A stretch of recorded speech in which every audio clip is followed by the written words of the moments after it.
Yeah. She hasn't been reappointed yet. So technically, you only have 4 members at this moment. But I thought that members could continue to serve For 45 days. And this is like the 46th or 47th day. So 45 days was January 22nd. darn the luck. Yeah. That's too bad. So if we could take care of the oath first before you call the meeting to order. Oh, okay, yeah, all right, that sounds good. But actually, one more item of business, Wi-Fi password. Albany Kirsch. Can you, what's that? Albany Kirsch, all lowercase, all one word. For the city of Albany guest? Mhm. Okay. All right, Albany cares, all lowercase, all one word. Okay, yeah, we can do the other. Okay. Well, welcome, everyone. Happy New Year. And if congratulations for your reappointment to the Planning and Zoning Commission. And the city appreciates all your involvement in local government. So if we could take care of the oath first, if all of you could please rise and raise your right hand and repeat after me. I, and please state your name, do solemnly affirm that I will support and defend the Constitution of the United States and the Constitution of the State of California against all enemies, foreign and domestic, that I will bear true faith and allegiance to the Constitution of the United States and the Constitution of the State of California, that I take this obligation freely without any mental reservation or purpose of evasion, and that I will well and faithfully discharge the duties upon which I'm about to enter. You may lower your hands now. And thank you for your volunteer effort. You may now call the meeting to order. Sign and Yeah, if you could please sign. just leave them there. I'll pick them up and put them in your office. Oh, okay.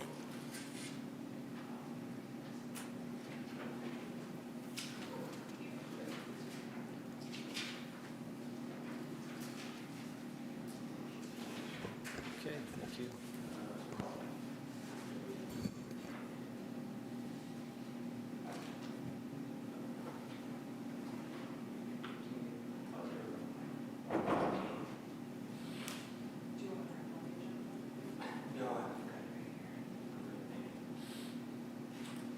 I'll call the meeting of the Planning and Zoning Commission. Let's see, it's on yet. Call the meeting of Wednesday, January 25th of the Planning and Zoning Commission to order, and we'll do a roll call. I recognize that all the commissioners who have been appointed are here. And I will read the land acknowledgement. The City of Albany recognizes that we occupy the land originally protected by the Confederated Villages, and I understand that the pronunciation I might not have correct, of Lishan. We acknowledge the genocide that took place on these lands and must make strides to repay the moral debt that is owed to this indigenous people, specifically the Ohlone tribe. We thank them for their contributions, which have transformed our community and will continue to bring forth growth and unity. The City of Albany commits to sustaining ongoing relationships with the tribe and together build a better future for all that now make this their home. That takes care of items 1 and 2 on the agenda. Item 3 is ex parte communications. Do any commissioners have ex parte communications to disclose? Seeing none, we can move on to item 4, the consent calendar, Planning and Zoning Commission meeting minutes of January 11th. Do I have a motion to approve? Was there any comment from commissioners on this item? If none, any comments from the public on this item? Oh, yes.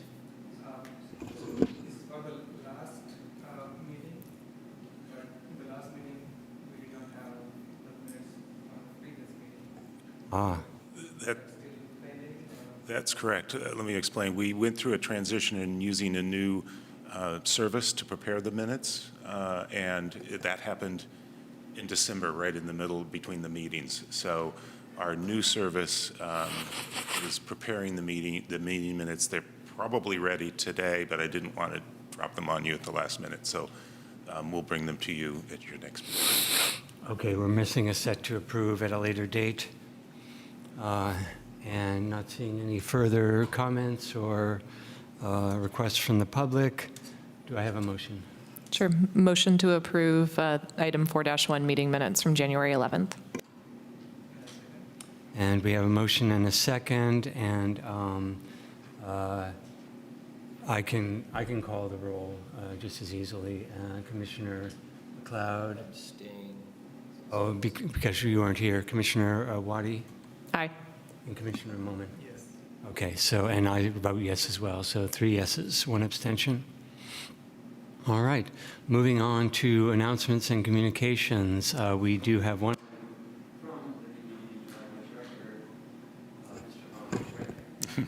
Thank you, Commission. I wanted to give you a brief preview of the next few months of things that we expect to be bringing to you and then ultimately to the City Council. Excuse me, I think it's going to be a busy beginning of the year. First of all, our emphasis at the moment is to present at your next meeting, hopefully, almost certainly, a revised draft housing element. We're hoping that this would be in we expect it to be in a form that would be prepared for you to make a recommendation if you're ready to do so, for the City Council to take action on that housing element. So that will be the primary item on your next agenda. We will probably put in 1 or 2 normal home addition design reviews that are pretty simple and straightforward, just to keep from building up a backlog. But that will be your main item for February, your first meeting in February. In the March-April timeframe, we'll be bringing you some alternatives for incorporating changes in state law in relation to parking regulations. As you know, there's a new state law that we can't enforce parking regulations. We still have those old regulations on our books in our municipal code. And the way state law was written, it applies to most of the city, but not all of the city. So we want to bring that to you.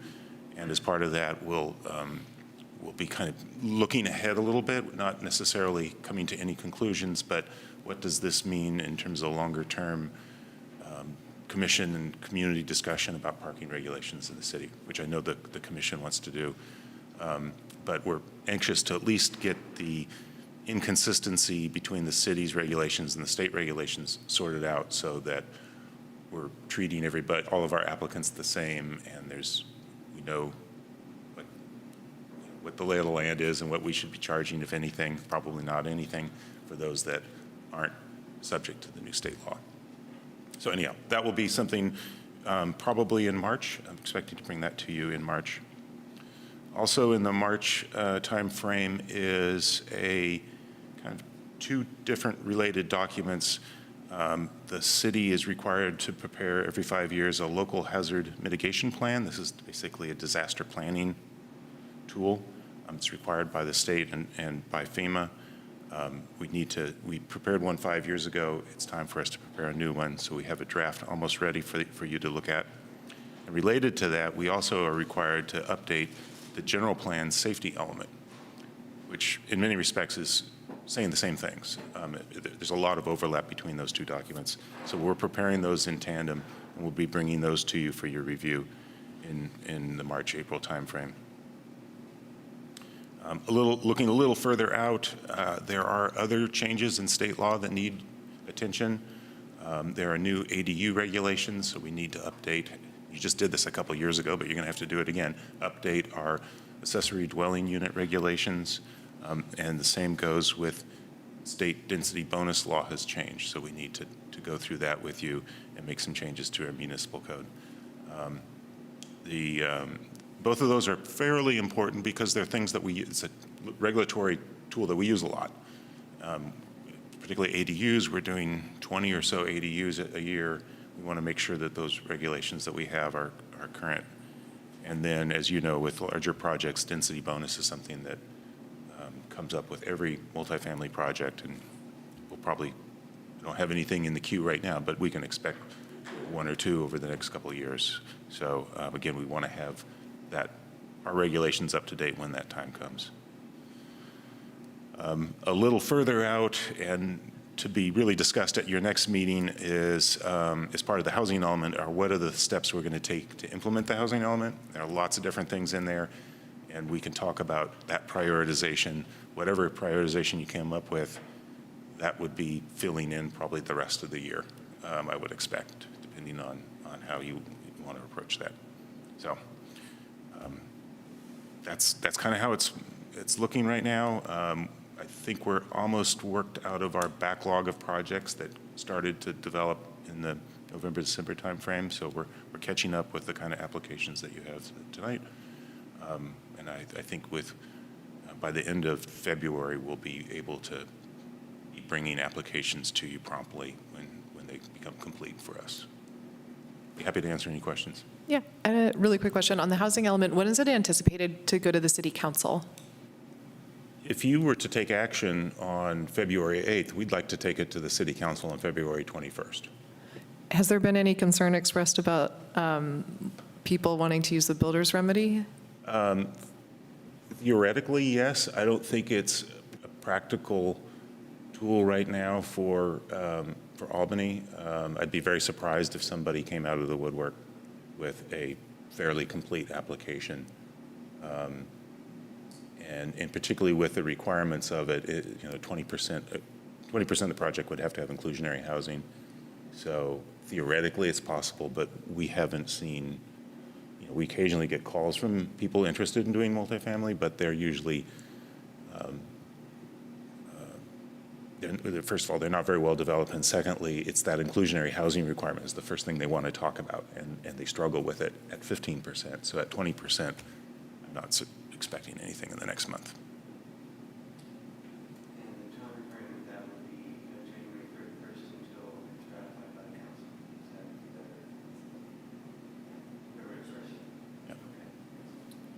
I think your microphone was off there. Just to clarify for the record, you were asking about the time frame where there's an exposure, and it's between January 31st and whenever the council makes findings that the housing element is in compliance with state law. But it doesn't depend on approval by HCD, or? No, although No. there's a little bit of debate about that, but I think the law that Southern California cities have, but we'll see. One other question. Don't we have to do our work plan this next 6 months? So the sequence for the work plan is the city council needs to come up with their strategic plan first, and then your work plan kind of tiers off of that. So I don't know exactly when that strategic planning effort will be done by the council. It's not scheduled yet. So my guess is you're probably not really doing a work plan for a few months.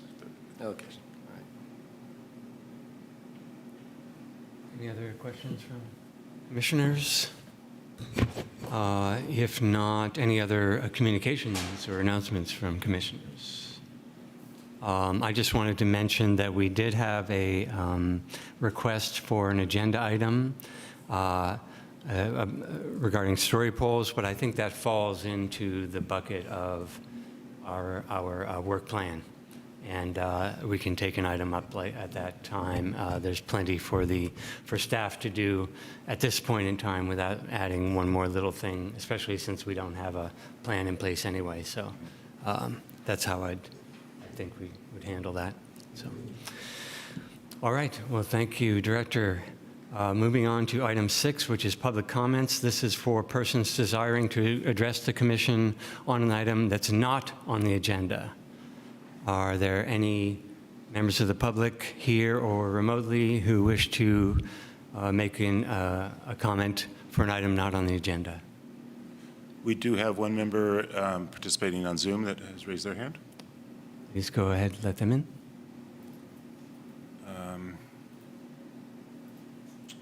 What's going on here?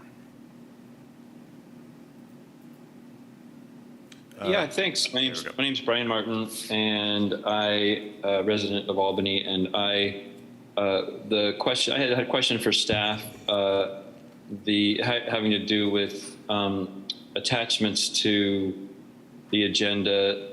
For the last meeting and for this meeting, I sent public comment via email 2 days in advance of the meeting, and in neither meeting was it posted before the meeting started, and it's not posted. So and I did get a response from staff about the last meeting. I would like to check in with staff as to what happened with this meeting, or if there's something that the public should be doing differently to get public comment posted in advance of the start of a meeting. Thank you. Any other public commenters? I'm not seeing any other hands raised. Okay. Director, could you speak to that item about posting? I'm familiar with the communication that was posted late at the last meeting, and I believe there was a communication posted regarding the dog park. That should have been posted under the good of the city, public comment. And then there was also some communications from Mr. Martin for each of the agenda items. So if I'm missing something, I apologize. That was not intended, so I'll reach out to. Well, for the record, I received them. We do receive them directly. Right. So we have received them, but maybe they're not posted as part of the packet or part of the agenda items. Is that, I think, what he's referring to, maybe? The intent is if it goes to the commission and it's obviously intended as a public comment, it should be posted. As I think everybody knows, we're a little short-handed right now, and so I'm not able to get to every email as promptly as we would have in the past and we will in the future. But and it's certainly possible that if I miss something, I encourage people just to give me a call or a follow-up email, because it's certainly not intentional. Okay, thank you for that clarification. And then seeing no other public comment, anyone in the audience on items not on the agenda? Seeing none, we can move on to item 7, which is the meat of the meeting, discussion and possible action items on these matters. Item 7.1 is the first one, design review and conditional use approval for second-story rear addition at 648 Cornell. Do you have a presentation? And sorry, Director, that you're having to do everything in this meeting tonight. Need one more hand. Yeah. Bear with me just a second. So yes, I do have a brief presentation for this application.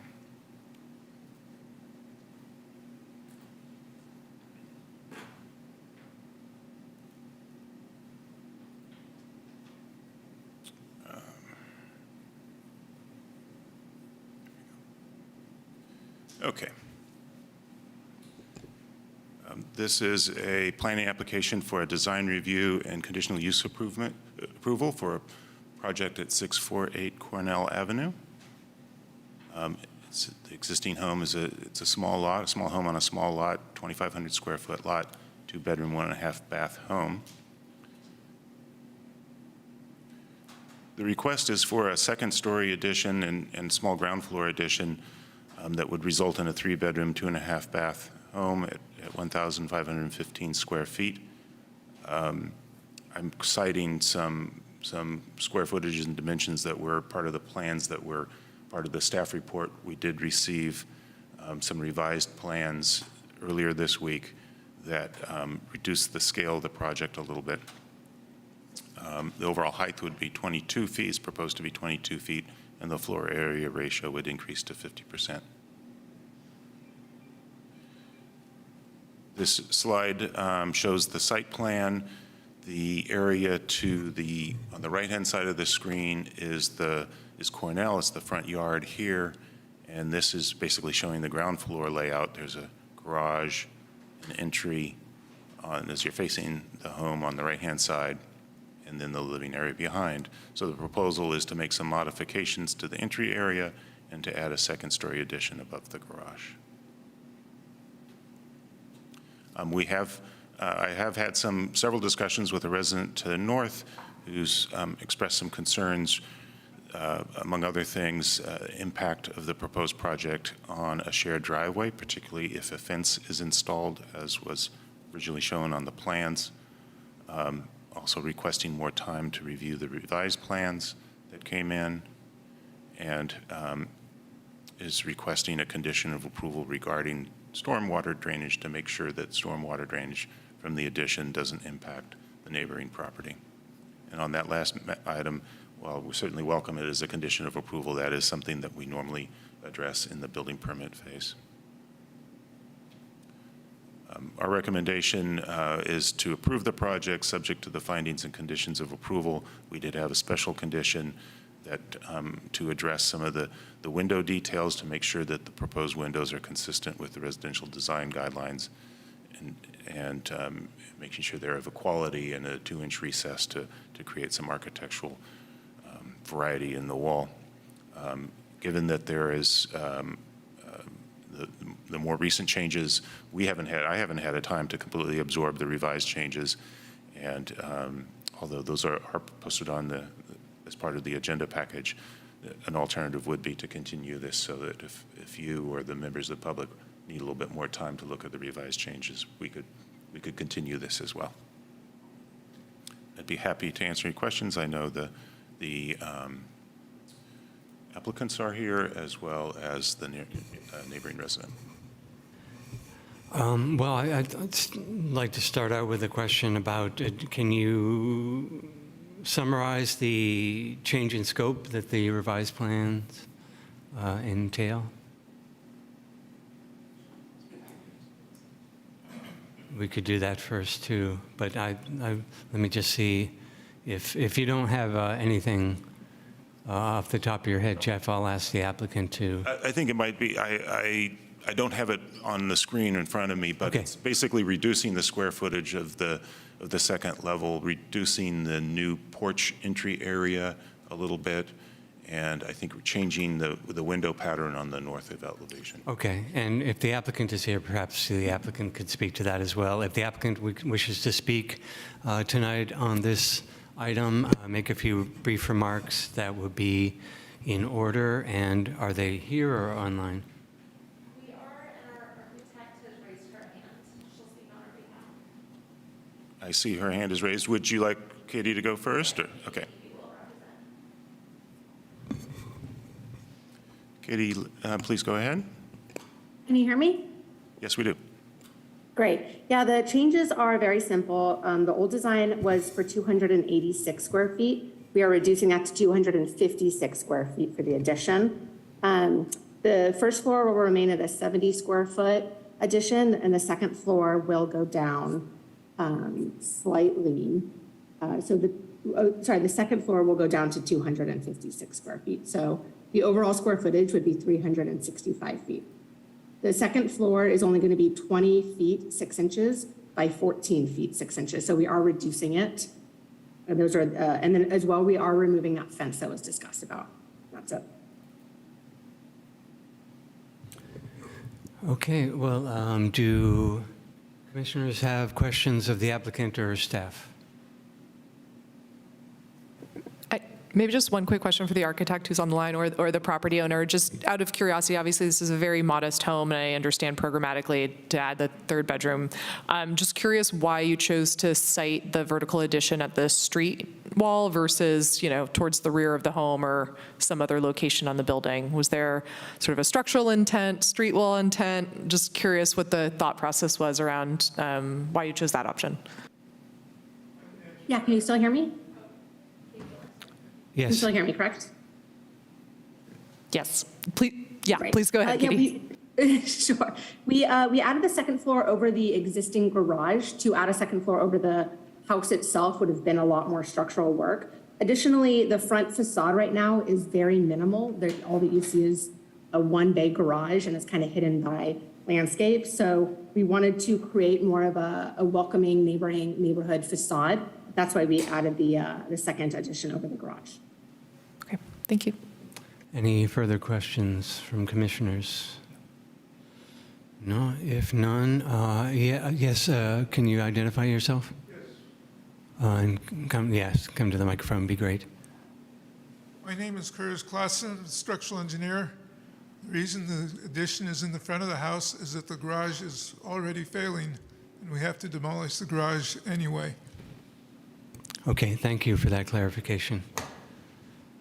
All right, if there's no other questions, then this would be the time we go to hear any public comment from people in the audience physically here or anyone online.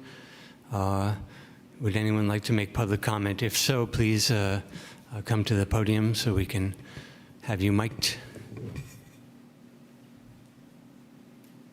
Can you hear me okay? Yes. Thank you, Commission.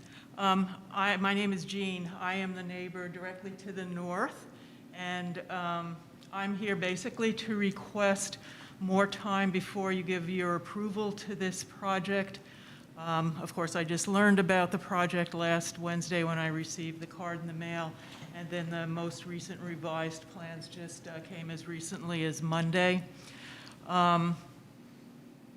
I'm not an architect. I don't know how to read plans. When I received the revised plans, I mean, at first my eyes glazed over. My request for more time is so that I can hire a contractor to help me think about all of the things I need to do in order to protect my interests, should any arise out of this new planning. I also requested story polls, so I can get a better idea of, what the changes will look like and how to plan for that. I would also like to have the property surveyed. I understand that this may be my only chance in order to bring issues before the committee. Once work gets underway, it will be very hard to reverse certain things. I want to say I don't see any problem with the plan right now, but I also want to underscore that my understanding of construction issues is very limited. And so all I'm really requesting is that I have time to hire someone to help me think of all of the implications this proposed construction may have downstream, for me and for my house. I think Jeff, I've met a couple of times with Jeff. I think he mentioned earlier that I do have a concern about drainage. Again, I look at the plans, sheet 13, I see that there's going to be proposed sloping, and of course, there are only 10 feet between our two houses, so there's very small margin for error there. So I'm thinking about taking a neighbor's rainwater. It may be a non-issue. The point is really that I don't know what is an issue and what's not an issue, so I simply, would like some more time. Also, Jeff referenced my concern about the fence. When I got the earlier plans, there was a fence proposed down the property line, and that would be very difficult for me, mostly because my driveway directly abuts their property and where the fence would be. So in the end, what it would mean is that I would no longer have use of my driveway, because currently I have to open my door to my car, step onto their property for a few feet in order to access my front door. So a fence would be a hardship. Okay, thank you. Thank you. Thank you for your comments. Any other public comments on this item? Any hands raised online? We do have one hand raised online. Brian Martin, please go ahead. Yes, thank you. I wanted to clarify that the public comment for this meeting was not the dog park. The public comment was the email sent on Monday that is not in the agenda. So the homeowners who are requesting these, who are before you, don't have my comments in front of them, but although the commissioners do. So I will briefly read it. The public comment, this public comment for all 4 items, the same comment for each one. They all involve second-story additions. I am writing in favor of second-story additions and for not requiring story poles for second-story additions. annually for not requiring story poles at all for whatever changes are made to a roof line. And I said that my previous comments did not get posted before the previous meeting, even though I sent them 2 days in advance. And what I said for those regarding story poles is I'm all for not requiring storing poles as an equity issue. I think this should be extended to permanently remove the requirement for story poles. I live on Adams Street near the bowling alley property at 618 San Pablo. In my backyard, in the backyard of some of my neighbors, was recently identified, approved by the city council as priority development in the housing element for building condos by right 9 to 12 stories high, a few feet from my home. In the near future, for an upcoming meeting to help fulfill the equity component of the housing element, I ask that you agendize either a citywide removal of requirement or a citywide enforcement of the requirement for all, including along San Pablo up to 12 stories. And then back to this meeting, specifically for these, I asked that the commission does not deny these 4 requests simply for the second story addition component, and also for all future requests simply on the basis of them being second story additions. And I asked that the planning, there might be plenty of other reasons to modify, like this homeowner is saying, with the fence and whatever, drainage. And I asked that the Planning and Zoning Commission agendize an item to soon to allow by right second story additions, and B, the removal of all story pole requirements. And I understand that might be part of your work plan, and that would be something to agendize for that. And then ask why would you ever deny someone the right to raise their house up? Can you imagine a scenario where you would ever deny someone? And maybe there's some ways to phrase that so that it's there are ways to modify something, but it's not because of sight lines. It's not because of shade. It would be because of other drainage, fence issues. I don't know what. So that's my public comment for all 4 of these. And this is the thing that's not on the agenda that did not get posted. Thank you. Thank you for your comment. Any other hands raised?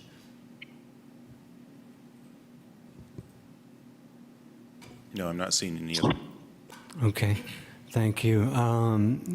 Thanks for all the comments, and apologies for your comments, Mr. Martin, not being posted online.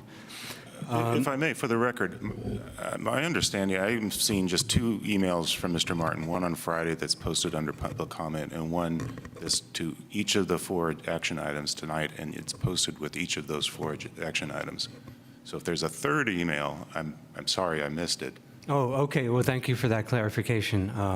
So perhaps there's just a misunderstanding here, and we can take that offline. All right.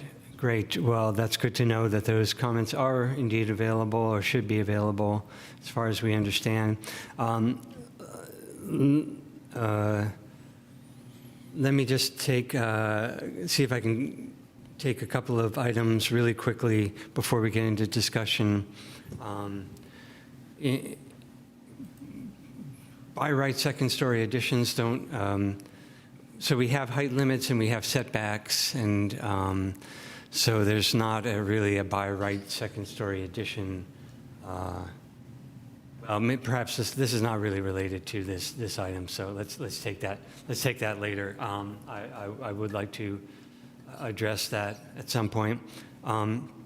Regarding this item, as I understand, drainage issues are usually taken care of by staff during the plans phase, during the building plans phase. That's correct.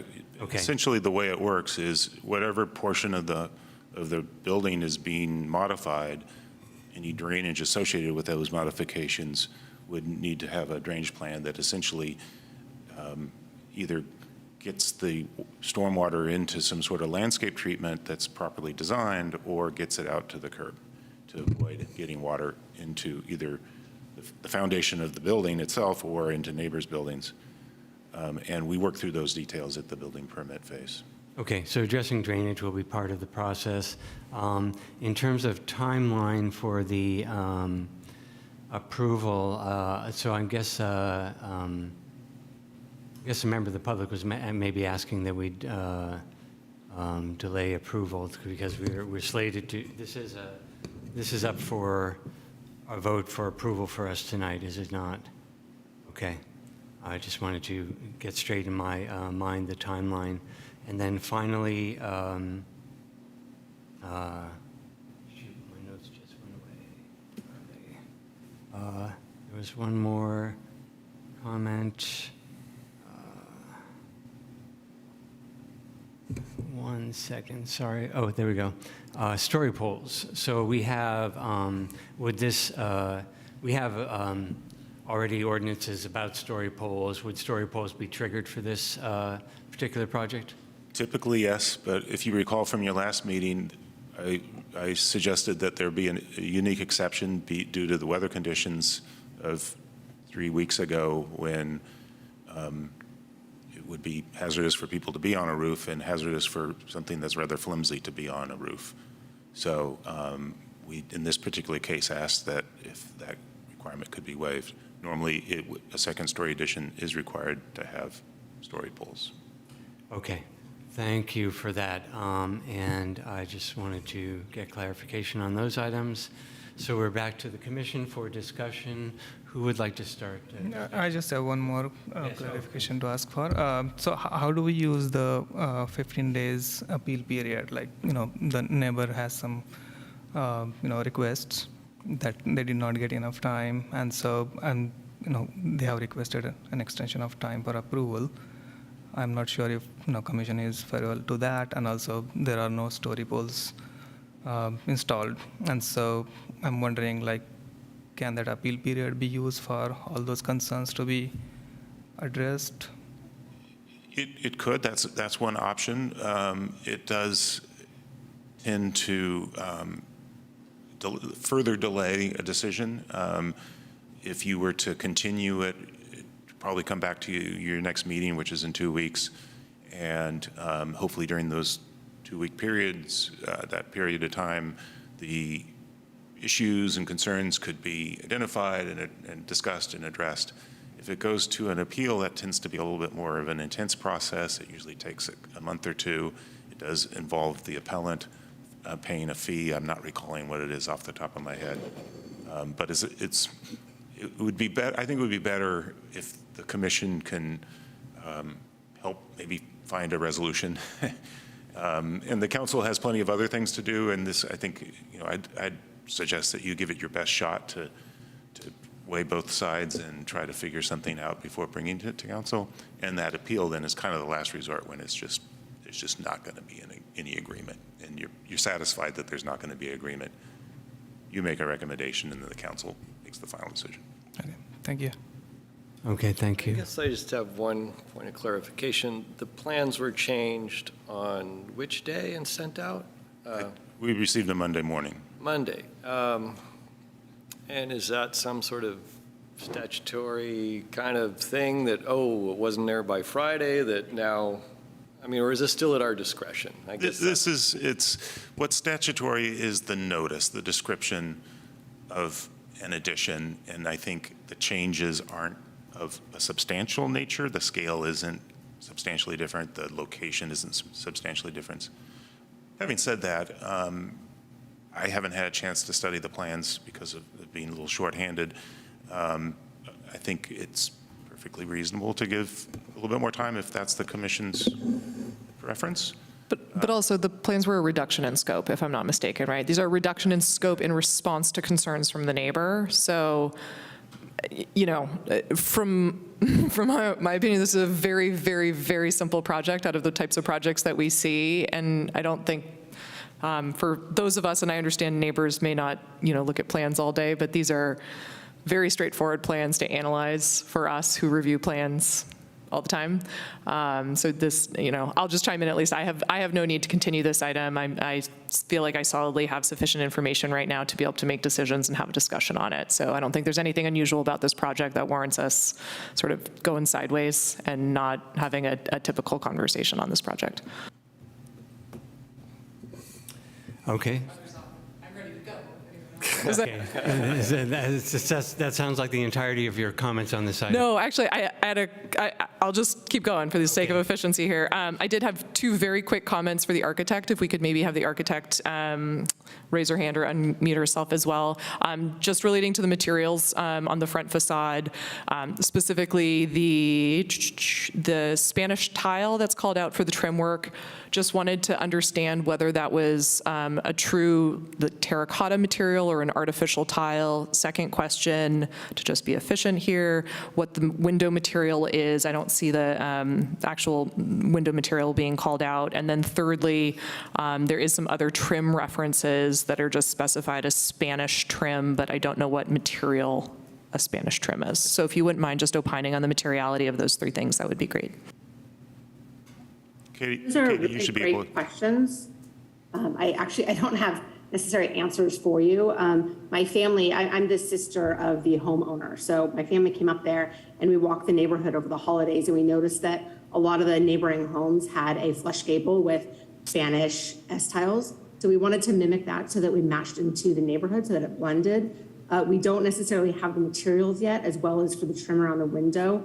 We don't have that yet. We just wanted to change it. It used to be a traditional elevation and that just didn't fit in with this neighborhood. We wanted it to blend more and that's why we modified it to a Spanish elevation. Got it. Okay.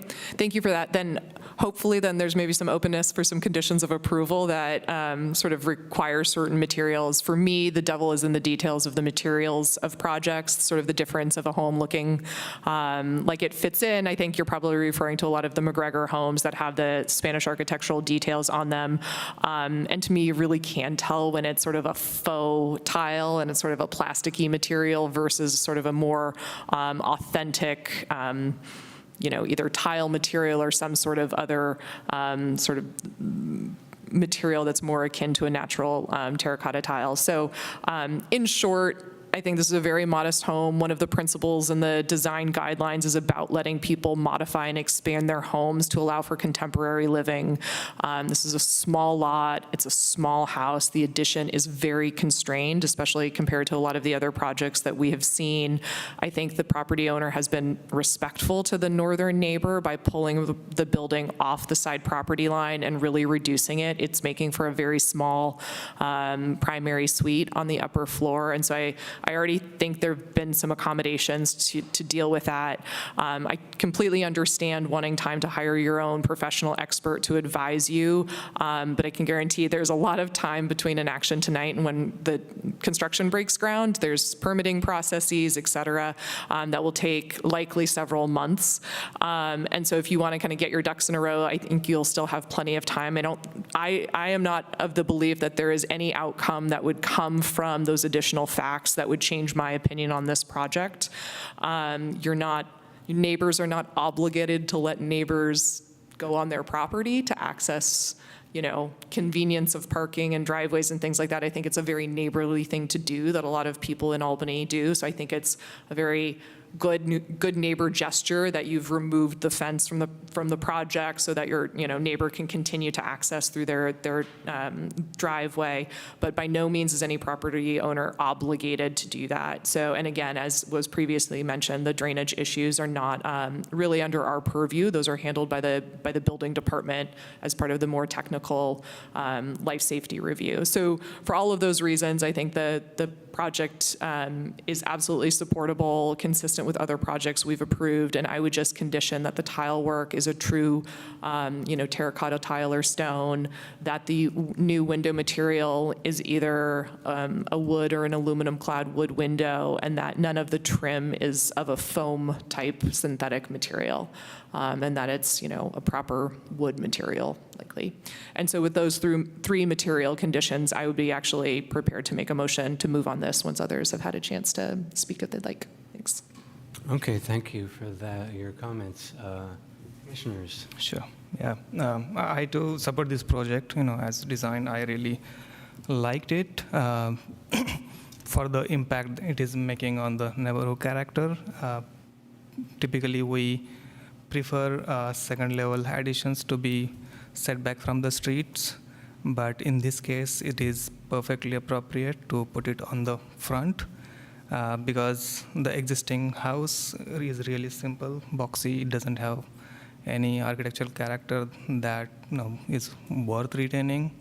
And so putting this new addition on the front kind of gives an opportunity for the designers to give it a new character. And I think your designers, made the best of it, and gave it a some really authentic architectural character. I really like the way it has been handled. I'm also really happy that you updated the design recently, because that was kind of bulk of my comments. The balcony on the corner was not really good feature, and the void right next to the stair and the attic space was also not really meaningful.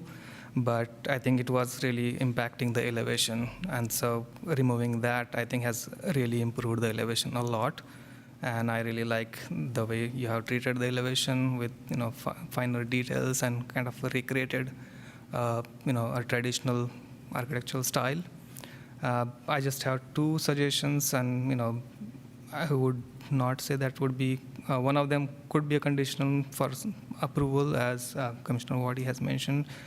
You just have mentioned that the gable would have tiles, round tiles, and the rest of the roof has shingles.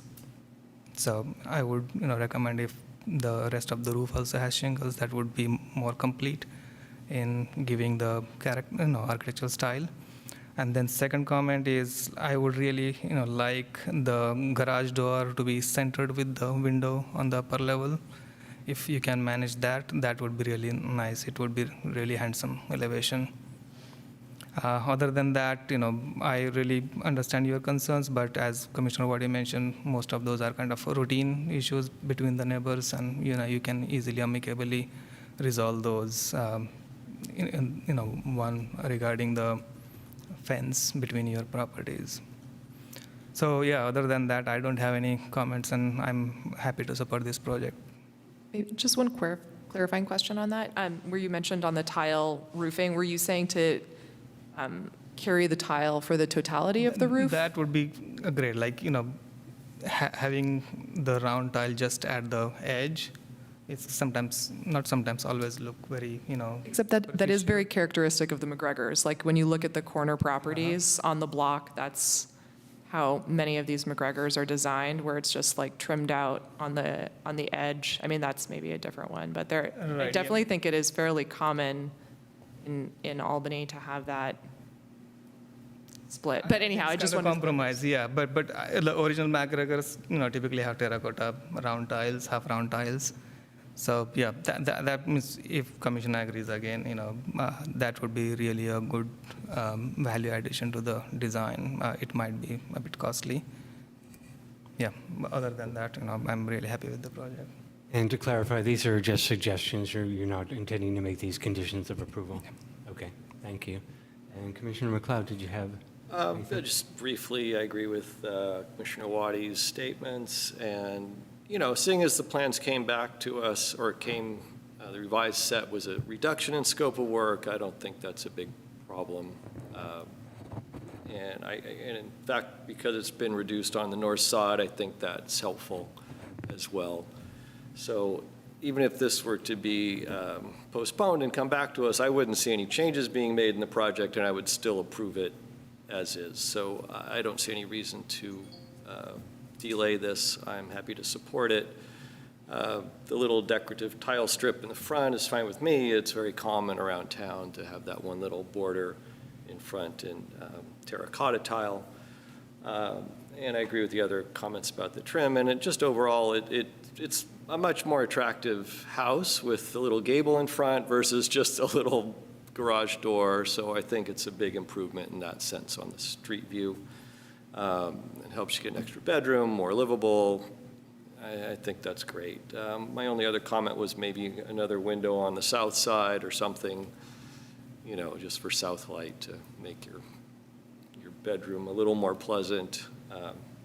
That's what I would do. I think the garage door is probably where it is because you're adding a little bit to the right of it, and the garage door is probably in line with the driveway is what I'm imagining.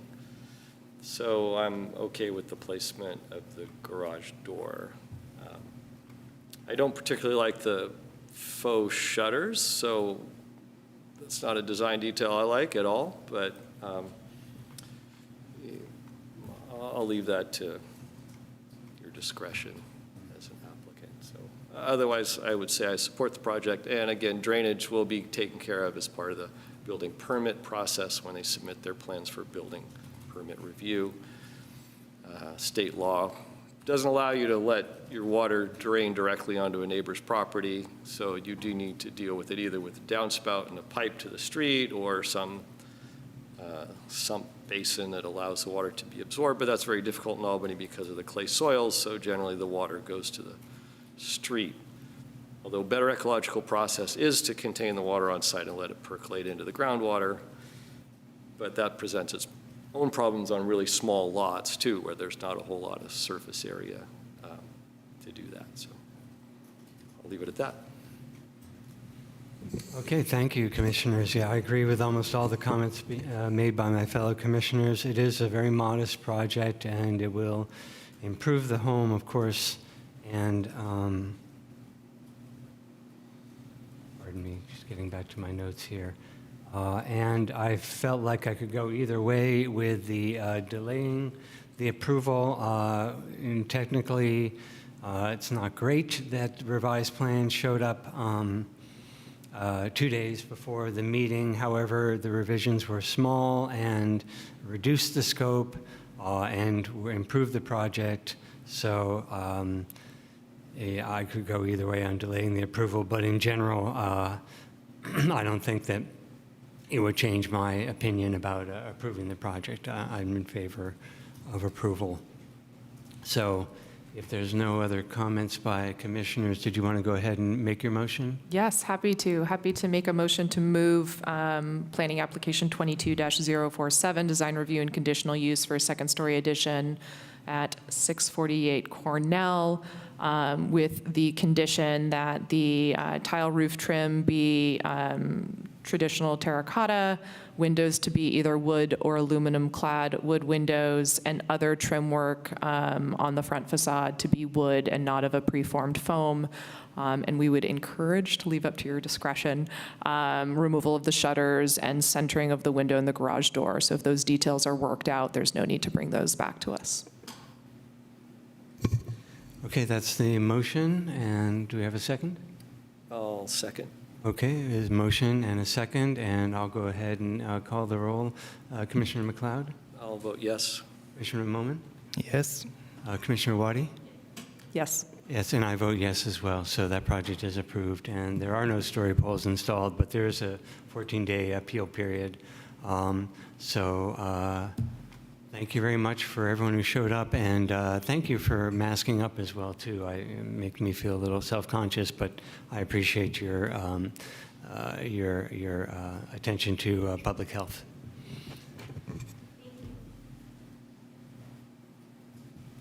And moving back to the agenda, we have item 7.2 is next, and I believe that is 838 Cornell, and I'd be a better chair if my computer weren't acting up. There we go. Design review and conditional use permit for a second-story rear addition at 838 Cornell Avenue. And looks like staff has a presentation.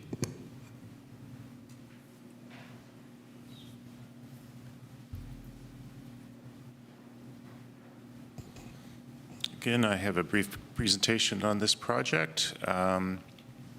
This is another small lot, small home type of project. It's a 2,500 square foot lot, currently a 2-bedroom, 1-bath home. The proposal is, the request is for both design review and conditional use permit approval. Conditional use permit is for the extension of non-conforming side yard setbacks.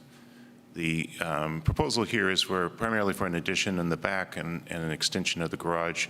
It would maintain the basic configuration of the home, but would expand the living area. Total square footage would be a little over 1,300 square feet. The height would remain the same, and the overall floor area ratio would remain modest.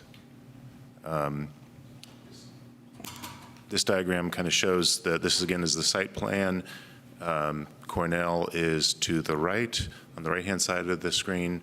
This is a small extension of the garage towards the front, and then this is an area of extension in the back and a new deck as well.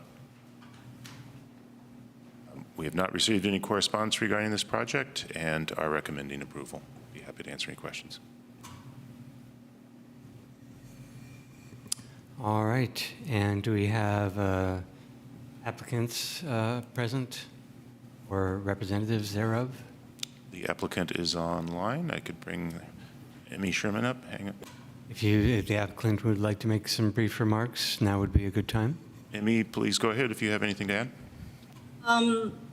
No, I just can explain a little bit the addition for the garage.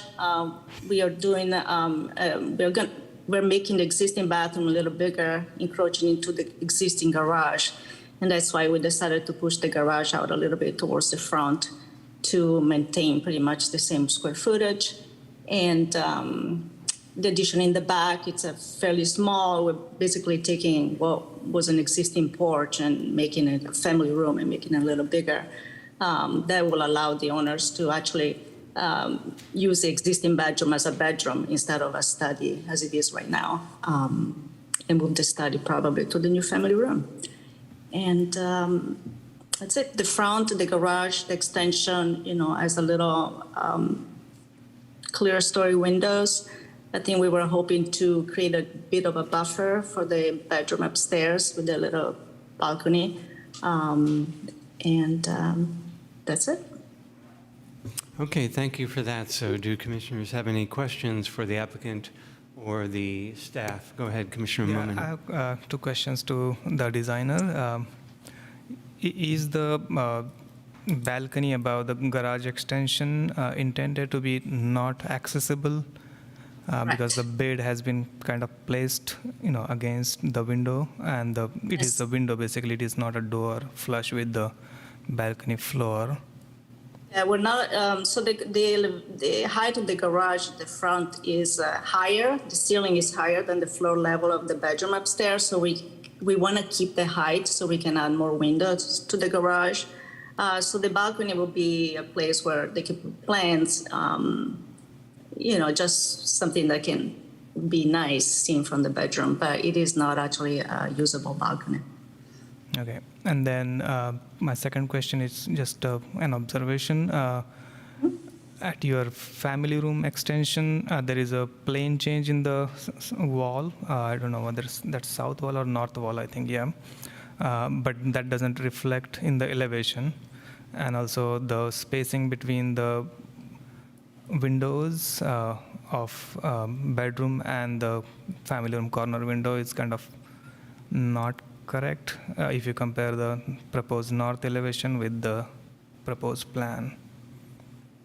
So something to correct in the drawings. Okay, yeah, I'll take a look. Definitely, I'll take a look at your comments. Thank you. Okay. All right. Questions from other commissioners?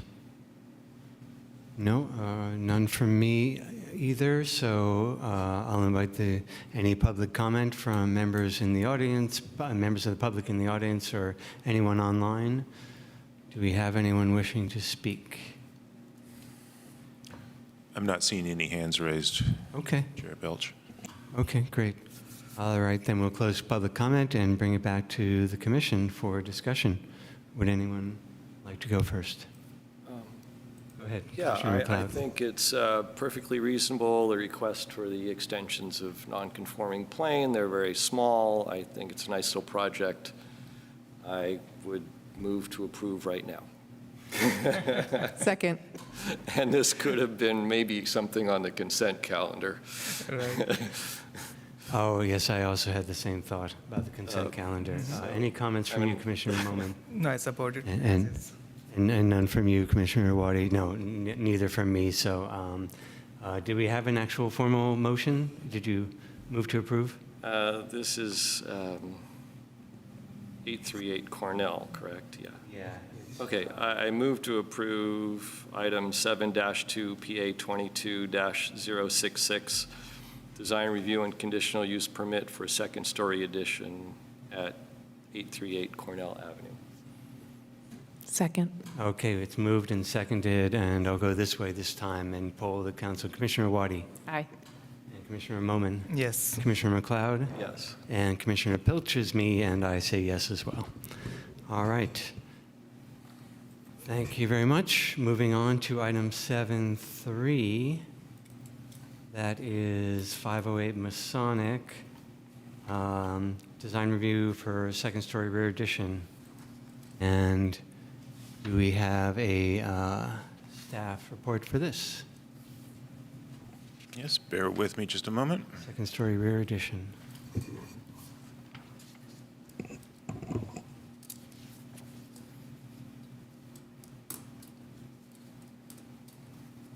While you're doing that, I'll go out and grab my water, which I've forgotten once more. No problem. Once again. Please continue. Okay, this is planning application for design review at 508 Masonic Avenue. Taking your comment on the previous application to heart about consent calendar items, this might be another one that could have been on a consent calendar. It's an existing residence on by Albany standards, a large lot, 5,400 square foot lot with a 4-bedroom, 2-bath home, currently totaling 2,133 square feet. The request is design review approval for a small second story, actually 2 small second-story additions. On the second level, it would maintain the configuration, the 4-bedroom, 2-bath configuration, slightly increasing the square footage.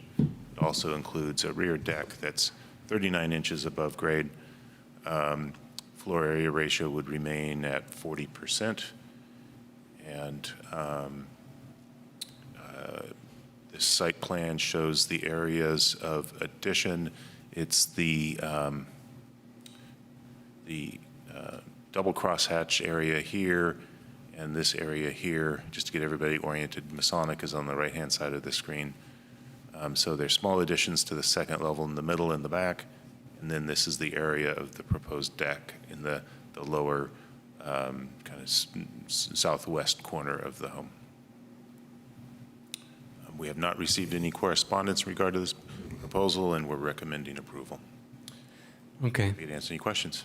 And is the applicant or representative here or available? I see the applicant online who just raised their hand. I will allow them to talk. Okay, if you have any brief remarks, otherwise you can. Jason, please go ahead.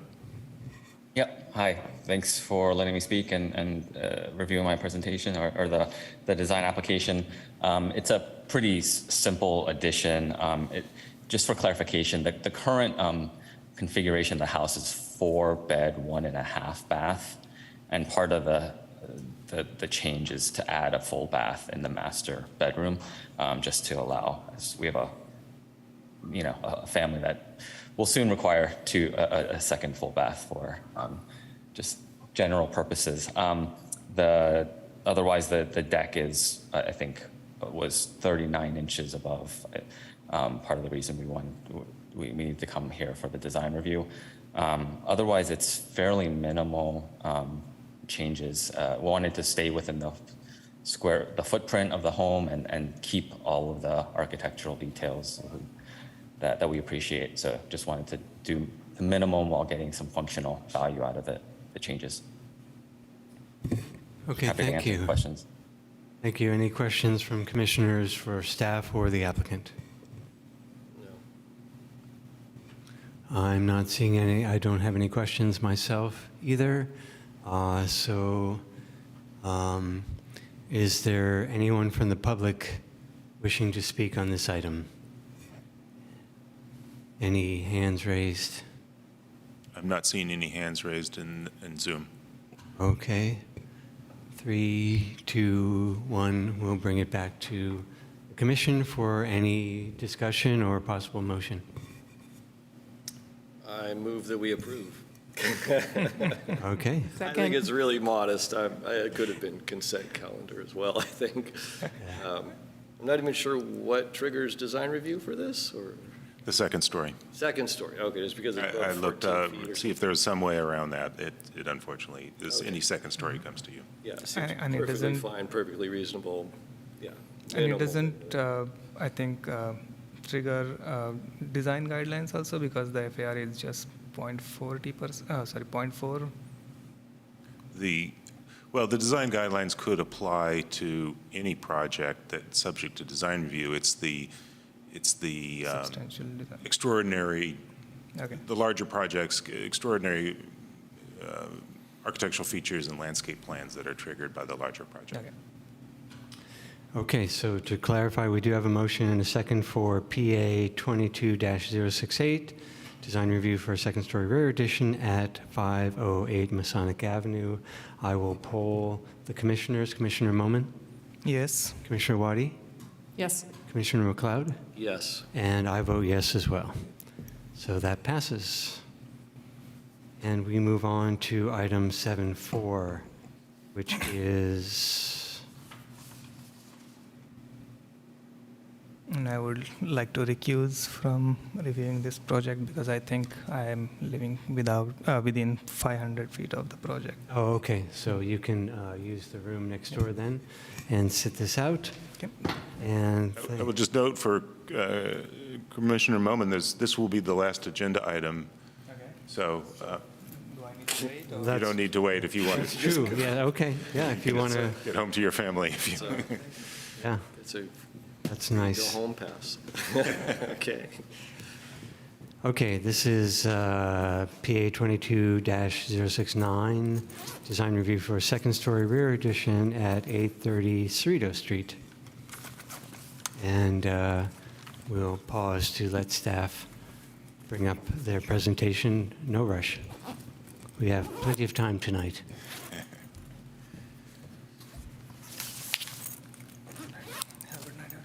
Okay. Bye. All right. Oops. There we go. Okay. This is a planning application for design review approval at 830 Cerrito Street. The property is a 5,000 square foot lot with an existing two-bedroom, one-bath home that totals 1,506 square feet. The proposal is for approval of a second-story addition that would result in a four-bedroom, two-and-a-half-bath residence, 2,622 square feet, approximate height of 23 feet, and reaching a floor area ratio of 47%. This is the site plan.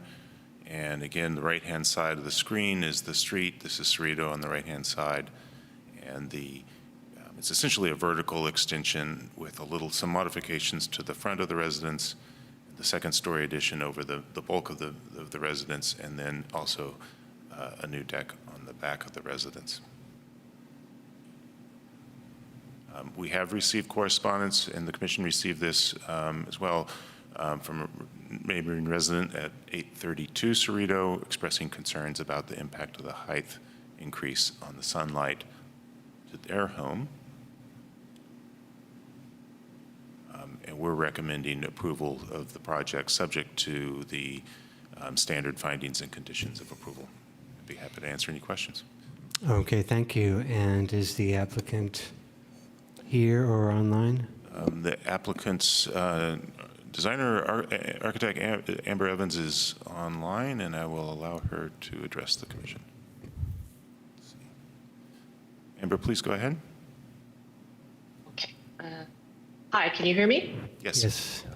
Hi, thank you. Apologize, I was having some minor technical issues, but now logged in. Thank you for the opportunity to present.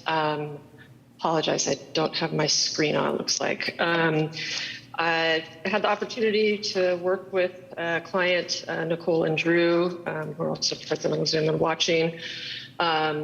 We were keep this just sort of quick because the staff report is accurate to obviously all of our reflects our design intent, but The intention was to develop a 3-bedroom, 2.5-bath sort of forever home that with a great room, and also be mindful in consideration of my client's budget and within the design restraints of the site, and obviously the planning code and building codes that are applicable.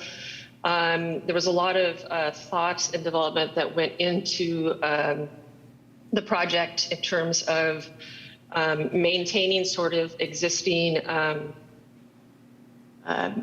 exterior envelope lines and trying not to protrude too far into the side yard setbacks. On the south, we have a 113 square foot addition, and it's basically based on a continuation of the existing south wall. And this allowed us to create a great room for the client on the upstairs and a primary bedroom downstairs on the first floor, and have an internal stair. Because we are not digging down and have a slab on grade, we do have to raise the height of the building slightly. And so we're raising the existing first floor up slightly. And then in addition, increasing the height just a little bit as noted in the documents, but we were still maintaining it only the minimum amount needed for the space involved, and we're still several feet below the maximum allowable height. And then also important to the south of not trying to protrude too far into the side yard setback. We are, I think, 7.5 feet from the property line. And so this was several design iterations, and also the context of the street was very important, obviously, and making sure to maintain the context of the existing houses that are adjacent. And so it fits well into the context of the street. And then also creating sort of some articulation to the front facade, stepping down. The left side is a little bit higher than the right side, but this helps to articulate the volume a little bit better. And then there's a front canopy denoting the entrance to the home with the articulation of some of the cedar siding on the front facade at the entry. But I think that's about it. I just wanted to take the opportunity to present the project, short context, available for any questions as needed moving forward. Thank you. Thank you for your concise summary. And do we have any questions of staff or applicant? Yes. Yeah, I have a quick question of the architect. Do you by chance know the heights of the adjacent two buildings?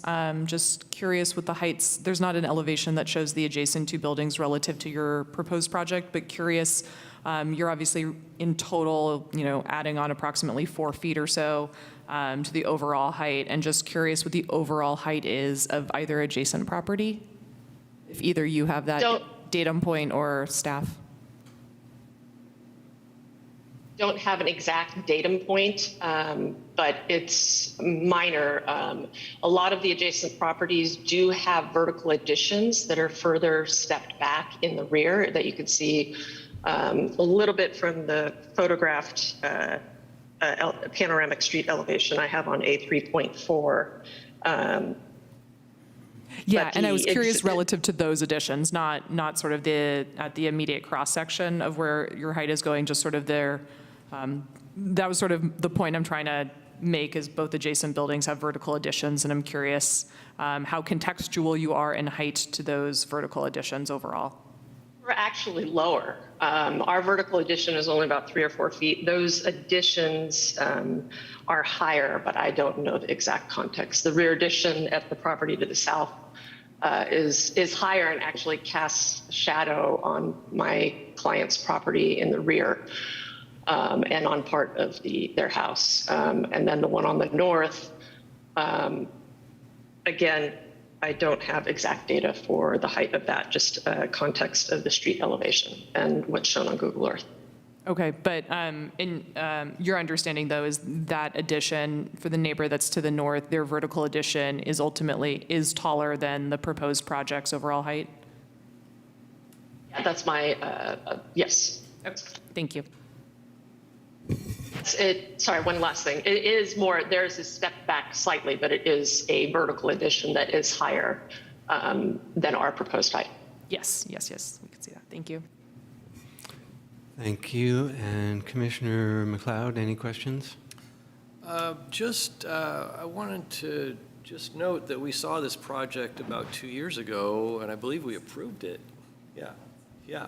And in substantially the same form, the interior spaces have been reconfigured. Oh, I'm sorry, you can't hear me. Yeah, we saw this project about 2 years ago, and we approved it in substantially the same form. There have been internal changes. So I just wanted to clarify that we have seen this, and it's not substantially different than it was before. Can speak on that too, if, just a little bit of context. The only difference is we are going 15 inches higher than the previously approved. And the reason for that, the previous application was contextually a little bit different of a design. We have a little bit of an addition on the southeast infill, but this was, the client just approached me. I am a different designer than the previous architect. Like I said, it was enough of a change that initial review with the planner, whom we spoke with at the time, said we should apply for a new application, but it is fairly similar to the previously approved application. That application was just priced and it was not working within my client's budget, so it had to be redesigned. Otherwise, I don't really have any other questions. No questions from myself either. So we'll go to any potential public comment. Anyone here to public? Okay, please come to the microphone. Thank you.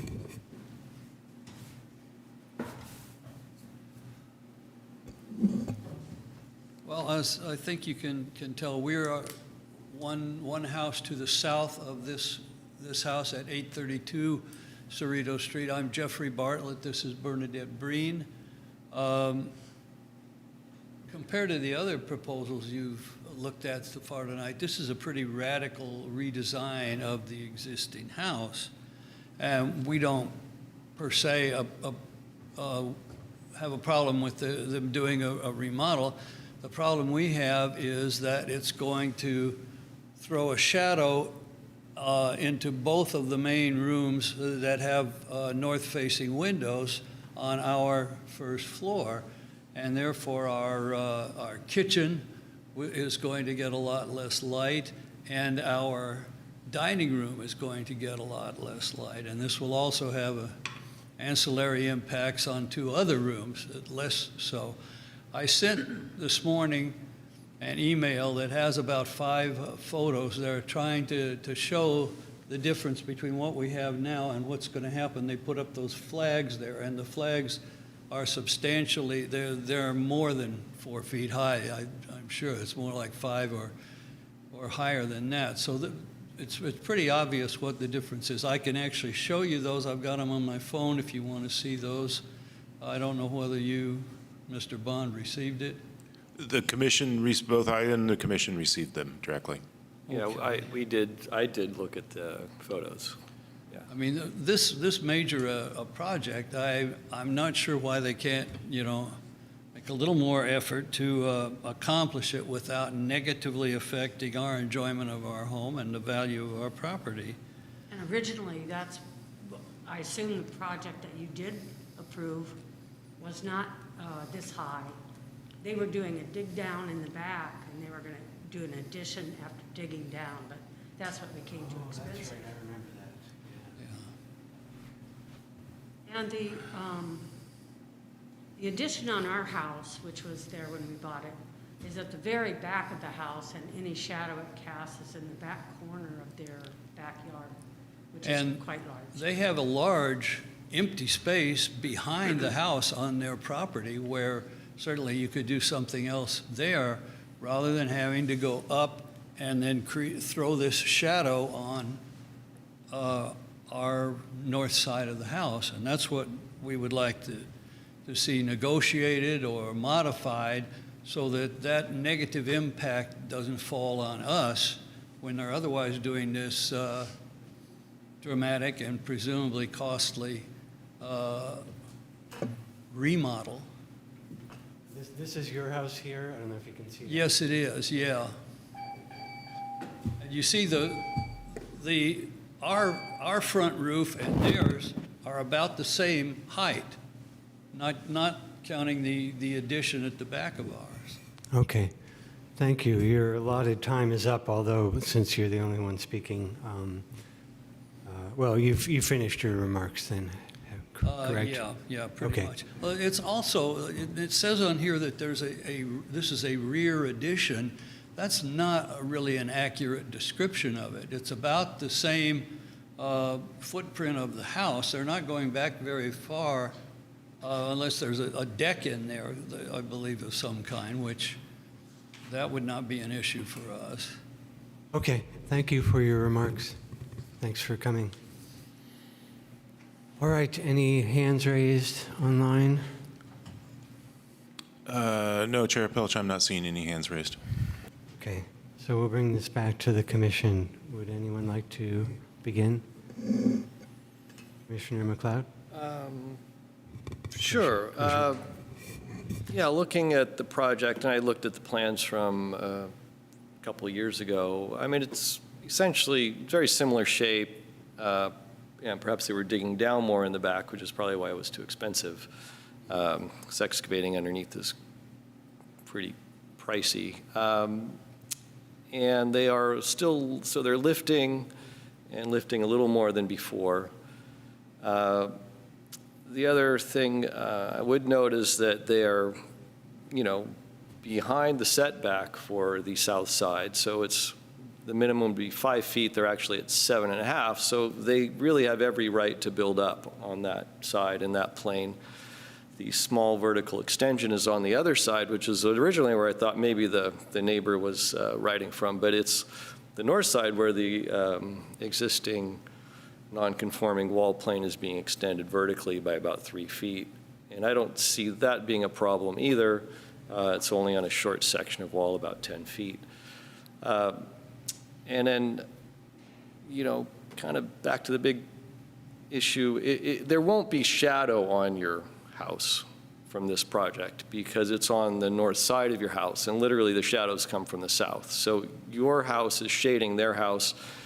They will maybe be obstructing some of your view of the sky, which is what happens when additions are done. And these additions are done all over the city all the time, and it happens on every lot. Everybody that does a second-story addition, the neighbor is going to have some portion of their sky obscured, and it's not something that we would deny a project for, or even I would even suggest mitigating, because it's perfectly within their right to do this, to build up on a second story. So I don't feel like that's an issue that needs to be changed or mitigated even.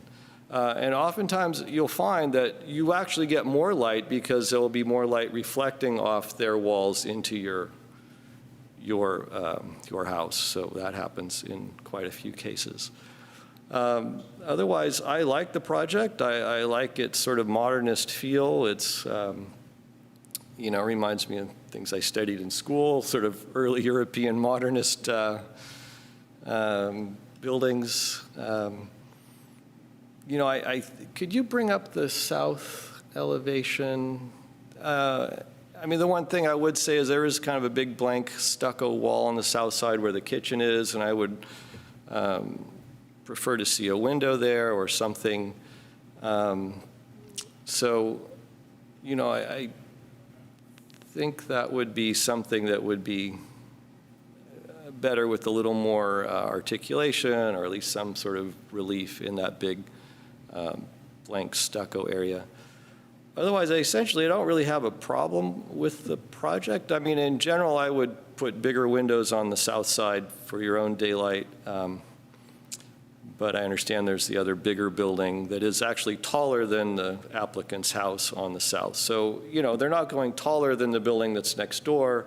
They're still, you know, a good 6 feet or what, a good 5 feet below the maximum allowed. I think it's much better to lift, and we're keeping the overall height difference lower. If they were actually doing a second story on top of the current story, they'd be going up 9 feet higher than it is currently, which would get them closer to the max. So I think lifting is kind of a compromise, in fact, over what they could be doing with the second story addition.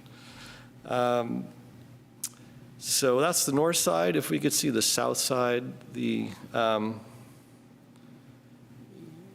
I get why there's no window on the vertical extension of the non-conforming wall, but you know, I think the big wall there on the left, the upper part, could certainly do with some more relief, you know, some kind of window, at least maybe in one corner.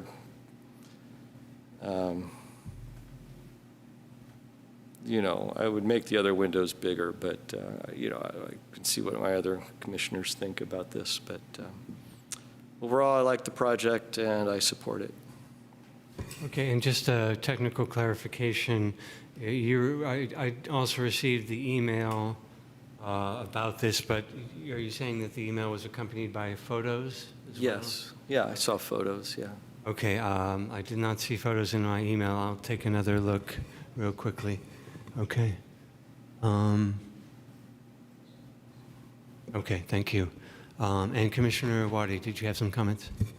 Yeah, happy to chime in. I don't have a whole lot else to share. I concur with Commissioner McLeod's comments. I mean, the only other item I would say is I actually think that the architectural changes proposed, even though I am often partial to the, you know, 40s or so architecture that is probably of the existing house, I think it's been significantly modified over the years. And I think the sort of new style that's being brought to the house is actually more in keeping with sort of the architectural proportions of the three buildings to the south. And I think it's very consistent with the form, massing, and sort of a more, again, a kind of a contemporary take on those buildings in terms of sort of the horizontal proportions and sort of the cubal arrangement of the different elements in the building. And so I certainly feel like it is contextual with the surrounding neighborhood character, which is fairly gracious two-story structures at the street wall or at the building wall with sort of the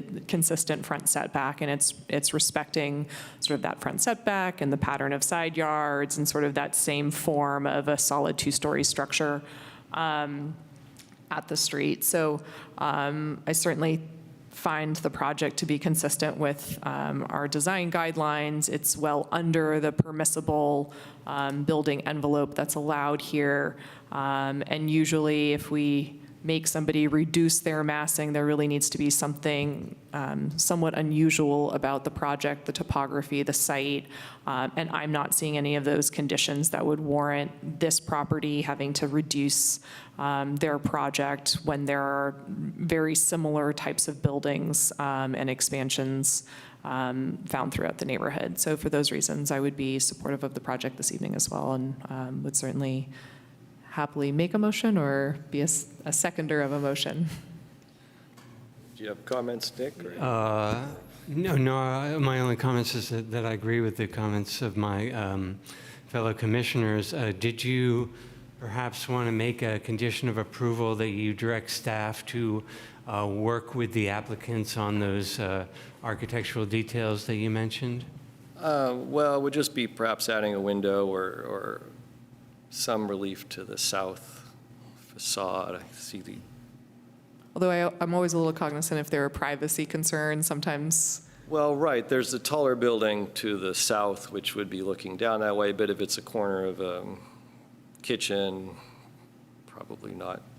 Yeah, I wouldn't want to. How do you feel about that big blank section of stucco on that side? I mean, I don't think it's visible from the public right-of-way terribly. So to me, if it's a secondary facade that's not highly visible from the street, my feeling is, although I'm sure it would be enjoyable for the applicant to have more light in their building, it may be less desirable for the neighbors to have a window looking back at their window on the side property line. So it may be sort of an accommodation for sort of a good neighborly gesture to not have a window directly looking in. So I'm fine without it, but certainly maybe we could direct staff that no need to send it back to the commission should all parties agree that that is a good addition to the house. But I don't know, that's my normal approach for. I could leave that as a suggestion, but, you know, when I'm designing something, I certainly try to maximize my south windows, south light, and Understandable to get that. I'd like to note that the architect does have her hand raised, if you'd like me to bring her back on. Pardon? The architect has her hand raised. Okay, if there's some clarification to be brought. Amber, if you have anything to add, please go ahead. Thank you. I just wanted to speak to the quick reason why there is no limited windows on the south facade.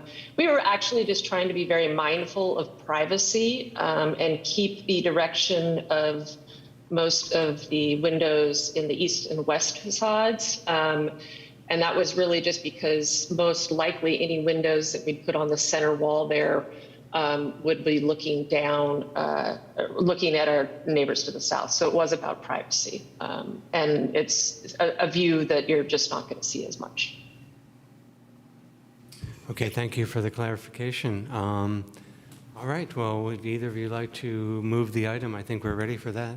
I'll make a motion that we approve item 7-4, PA 22-069, design review for a second story, not rear addition, but addition, major remodel, basically, at 830 Cerrito Street. And I'll leave the window suggestion as just that, a suggestion. I'll second that motion. Okay, we have a motion and a second. Then Commissioner McLeod. I'll vote yes. And Commissioner Waddy. Yes. And I vote yes as well. So thank you very much for coming. And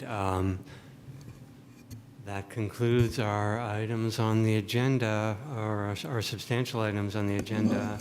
Let's see, we have just a note that the next meeting is February 8th, and no new business. And if I had a gavel, I'd bang it and say we're adjourned. Thank you, very everyone. much.